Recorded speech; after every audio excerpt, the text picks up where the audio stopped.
Start करते हैं Python boot camp day 13 session का पहला पार्ट।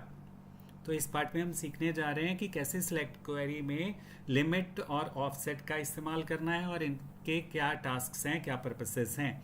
और साथ ही में फेच फंक्शन को इस्तेमाल करेंगे कर्सर के साथ और एक एक करके रिकॉर्ड दिखाएंगे अपने वेब पेज पे नेक्स्ट बटन पे क्लिक करवा के।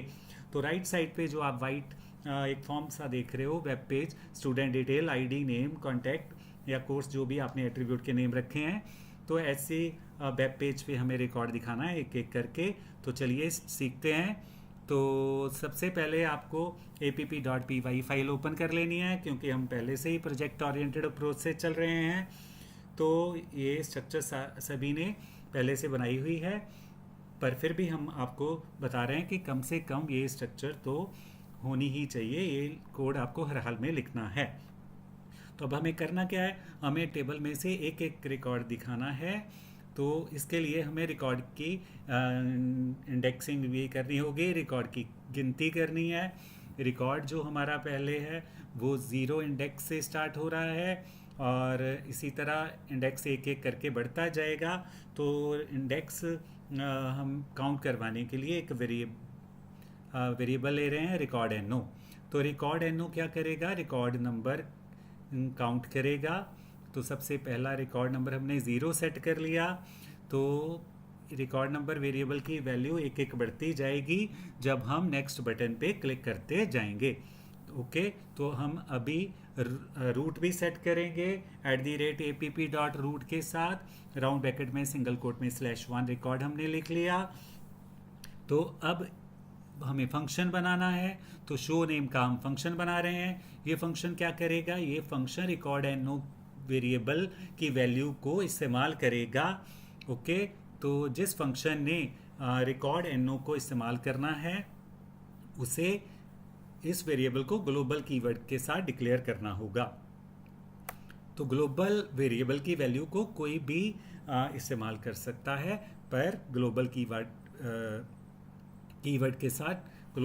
के साथ डिक्लेयर करना होगा। तो यहाँ पे शो फंक्शन ने रिकॉर्ड एनो को इस्तेमाल करना है, इसलिए शो ने रिकॉर्ड एनो को ग्लोबल के साथ डिक्लेयर कर लिया।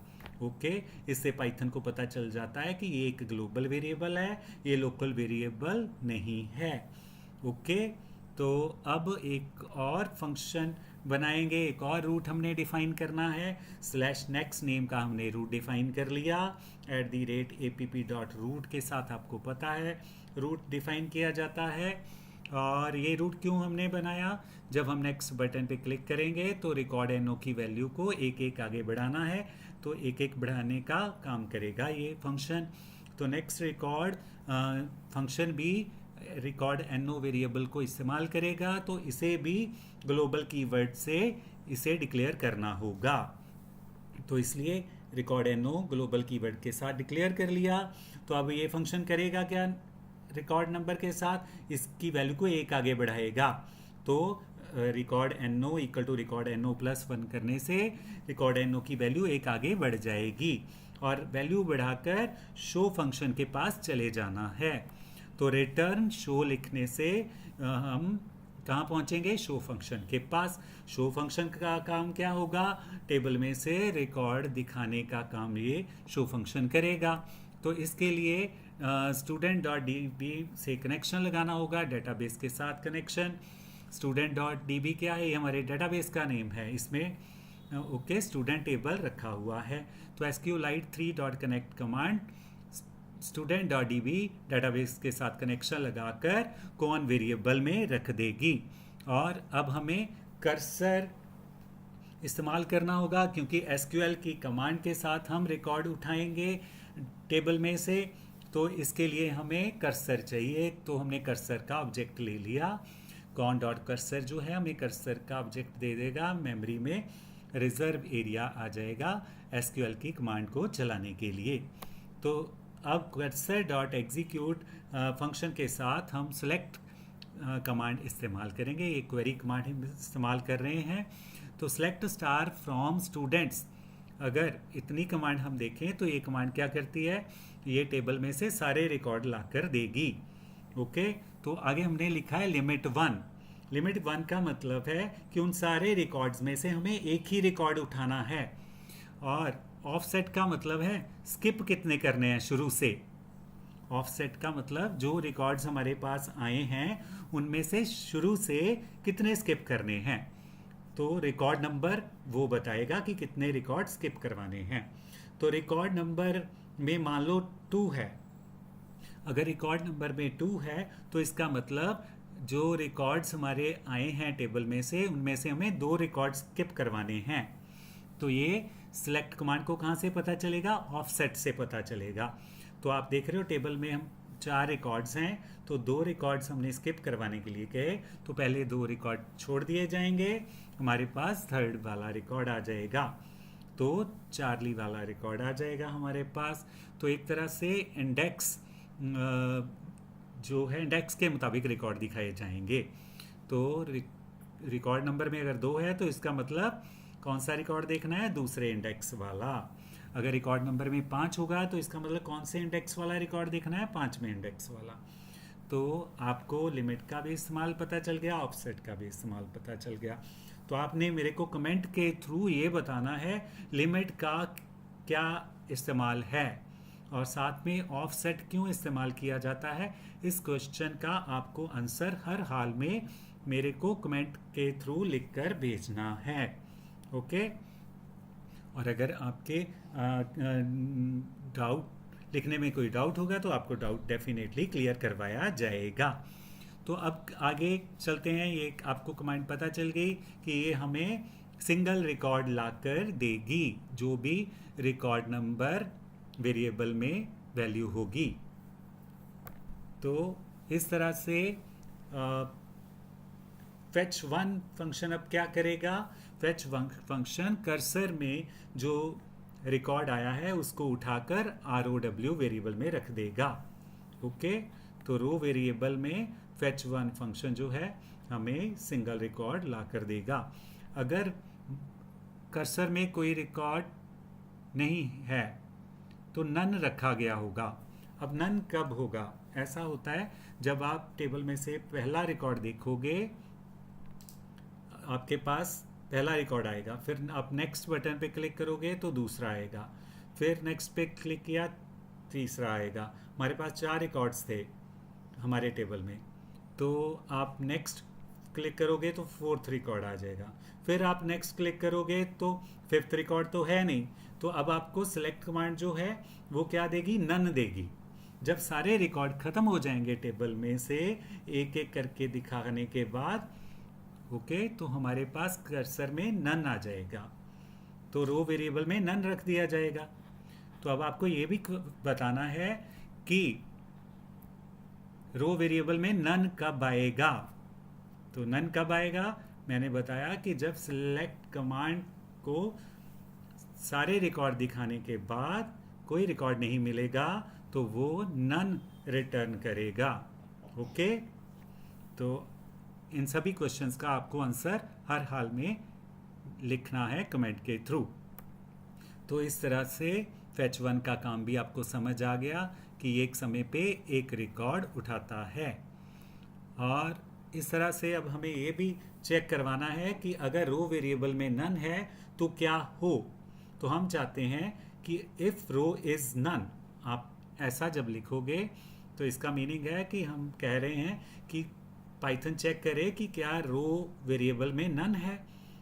रो में नन है तो रिकॉर्ड NO को -1 कर दे, रिकॉर्ड NO की वेरिएबल को -1 कर दे।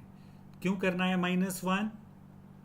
जैसा कि मैंने बताया कि जब आप सारे रिकॉर्ड देख लेते हो तो लास्ट रिकॉर्ड के बाद कंप्यूटर जो है वो नन पे आ जाता है। पाइथन के जो है वो नन सेलेक्ट कमांड जो है वो नन रिटर्न करती है, क्योंकि उसके पास कोई रिकॉर्ड आगे होता नहीं है। तो अब रिकॉर्ड नंबर की वैल्यू आगे नहीं बढ़नी चाहिए, ठीक है। तो हमने -1 रख लेना है। तो रिकॉर्ड नंबर में -1 रख लिया। और अब हम जब दोबारा से नेक्स्ट बटन पे क्लिक करेंगे तो नेक्स्ट फंक्शन क्या करेगा? रिकॉर्ड नंबर की वैल्यू को एक आगे बढ़ाएगा। तो -1 + 1 क्या हो जाएगा? 0। तो इसका मतलब हमारा जो कंट्रोल है वो पहले रिकॉर्ड के पास फिर से आ जाएगा। तो इस तरह से सारे रिकॉर्ड दिखाने के बाद जब हम लास्ट में फिर से नेक्स्ट बटन पे क्लिक करेंगे तो फिर से वो पहले रिकॉर्ड से दिखाना शुरू करेगा। ओके, तो आपको ये भी कमेंट में लिखना है कि रिकॉर्ड नंबर को -1 क्यों लिया गया, ताकि मेरे को ये समझ लग जाए, पता चल जाए कि आपको कितना समझ आ गया है।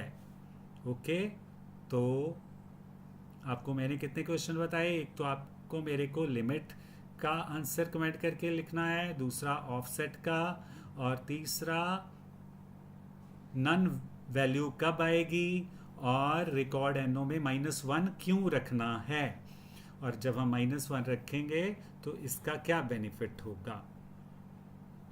तो इस तरह से कनेक्शन क्लोज कर लेना है, और कनेक्शन क्लोज करने के बाद फंक्शन से हम रिटर्न करवा रहे हैं render_template। ये फंक्शन क्या करेगा, हमें show.html फाइल ओपन कर देगा, और साथ में जो रो की वैल्यू है, रो में जो भी वैल्यू रखी हुई है वो भी रिकॉर्ड वेरिएबल के थ्रू show.html फाइल में पहुंच जाएगी। तो render.template में आपको क्या समझ आया, ये भी आप बताओगे कि render_template कमांड यहाँ पे क्या करेगी, 21st लाइन वाली कमांड क्या करेगी। तो ये कमांड रिकॉर्ड की वैल्यू भी show.html के पास भेज देगी और show.html फाइल ओपन भी करेगी। तो अब आपको show.html फाइल बनानी भी होगी। तो इस तरह से सबसे पहले मैंने बेसिक स्ट्रक्चर लिख ली, स्टाइल टैग भी इस्तेमाल कर लिया क्योंकि स्टाइल भी लिखने हैं हमें। तो अब आप बॉडी टैग में एक पार्ट बनाओगे डिव के साथ, जिसमें क्लास हमने कार्ड रख लिया नेम। तो अब क्लास स्टाइल भी आप बनाओगे इस सारे स्टाइल्स के साथ जो मैंने आपको स्क्रीन पे दिखाए हैं। तो पार्ट्स आप पहले से बनाना जानते हो। एक पार्ट बना लिया और इसके अंदर हमने हेडिंग ले लिया H2 का और उसका स्टाइल भी सेट कर लिया। और इसके बाद आपको पैराग्राफ में रिकॉर्ड में जो वैल्यू आई है वो दिखानी है। तो आपकी इस HTML फाइल में रिकॉर्ड वेरिएबल की वैल्यू भी आई हुई है। तो अब रिकॉर्ड 0 पे जो वैल्यू है वो प्रिंट करा ली हमने, आईडी वाली वैल्यू है। तो पी टैग में अब पी टैग का स्टाइल भी सेट कर दिया। ओके, तो और अब इसी तरह से आगे वाली वैल्यू भी हमने रिकॉर्ड में से प्रिंट करवा ली, नेम। और फिर हमने कोर्स, अगर आपका कॉन्टैक्ट है तो आप कॉन्टैक्ट प्रिंट करवा लो, जैसी आपके एट्रीब्यूट का नेम है वैसा आप प्रिंट करवाओ। और इस तरह से अब हमने BR टैग बोला कि नेक्स्ट एक ब्लैंक लाइन आ जाए हमारे पास। और फिर हमने एक बटन एंकर टैग के साथ बना लिया। एंकर टैग क्या करे, जब नेक्स्ट पे हम क्लिक करें तो वो हमें नेक्स्ट रूट के पास ले जाया करे और रिकॉर्ड एनो वेरिएबल की वैल्यू को बढ़ा दिया करे। तो इस तरह से अब हमने एंकर के लिए भी स्टाइल सेट कर लिए और एंकर पे हमने होवर भी लगा दिया।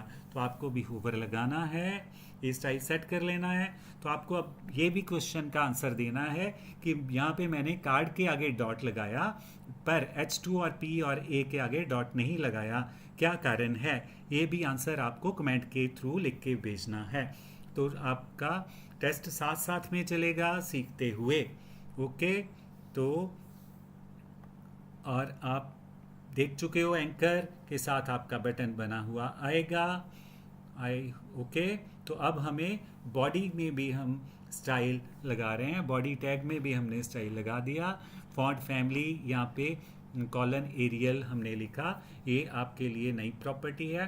तो हम फॉन्ट क्या होता है, करैक्टर को लिखने के स्टाइल, करैक्टर्स को लिखने के अलग अलग स्टाइल हैं, हर एक स्टाइल का अलग अलग नेम है, उस नेम को फॉन्ट कहते हैं।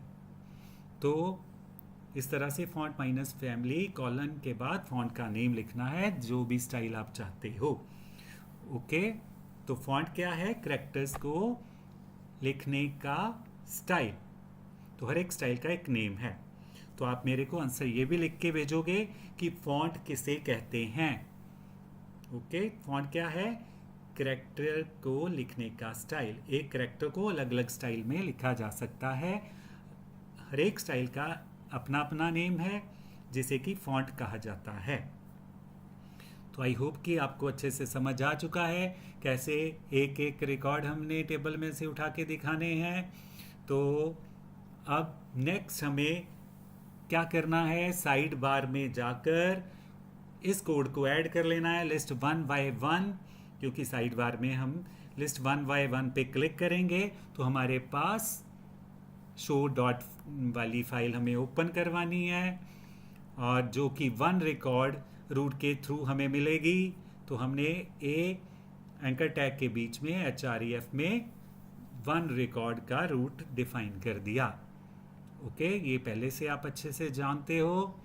तो इस तरह से अब आप जब आउटपुट देखोगे app डॉट पी रन करने के लिए py space app dot py command के साथ जब आप आउटपुट देखोगे तो इस तरह से आपके पास आउटपुट आएगा। नेक्स्ट बटन पे क्लिक करके नेक्स्ट रिकॉर्ड आएगा, फिर नेक्स्ट आता जाएगा। तो इतना आउटपुट सभी का आ जाना चाहिए। तो इस सेशन को यहीं पे स्टॉप करते हैं, मिलते हैं नेक्स्ट सेशन में नेक्स्ट प्रोजेक्ट ओरिएंटेड अप्रोच के साथ। तो till then have a nice time and keep on watching our channel and please subscribe our channel also. Okay, तो